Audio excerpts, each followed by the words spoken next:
Je suis partie à Murcia, donc qui est une ville au sud de l'Espagne. J'ai réalisé mon stage en Estonie à la Tallinn European School, du coup à Tallinn. En Estonie, à la Tallinn European School. Alors j'ai eu la chance de partir en Estonie à Tallinn. Je suis partie en stage 2 semaines à Tallinn. Je suis partie en Italie à Milan. Vienne en Autriche.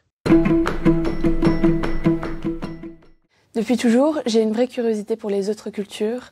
J'ai toujours eu envie de découvrir des cultures différentes et de voyager. Moi, je voulais partir en Europe. Plus tard, j'aimerais beaucoup justement enseigner dans des lycées français à l'étranger.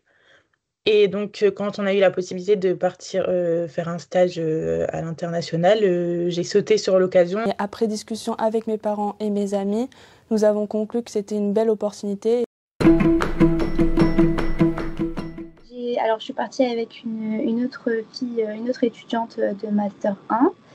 Et alors, l'IFP m'a beaucoup accompagnée pour obtenir une bourse, pour pouvoir partir et pour que ce soit plus simple pour les dépenses. Et voilà. Je suis partie effectuer ce stage avec Alice et Amélie, qui étaient affectées à des classes différentes au sein de la même école.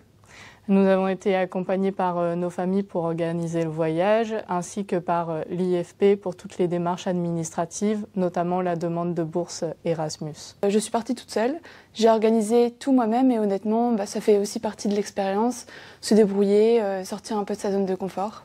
J'avais envie de partir par moi-même.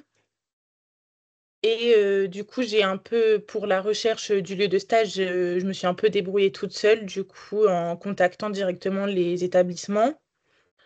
Ensuite, donc, on a eu la possibilité d'avoir une bourse et ça, c'est l'IFP qui nous en a informés. Ensuite, on a candidaté et ça s'est fait tout seul. Alors, l'IFP nous a aidés à obtenir la bourse Erasmus, qui a couvert l'entièreté des dépenses liées au séjour.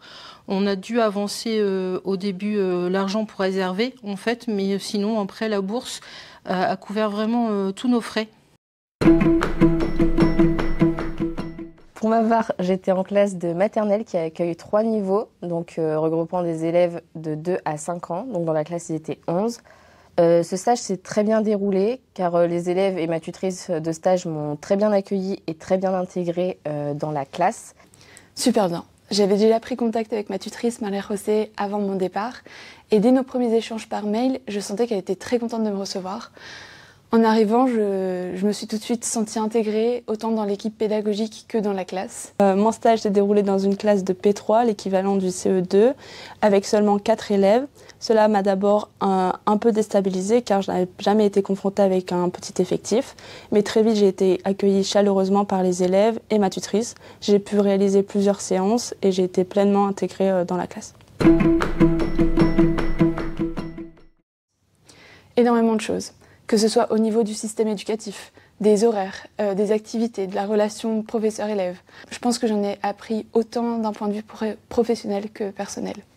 Ce stage à l'étranger m'a permis de découvrir un programme scolaire, un rythme ainsi qu'une organisation du temps scolaire différent de celui que je connaissais. D'être capable de s'adapter à son métier et je trouve que c'est important d'être capable de le faire aussi en France.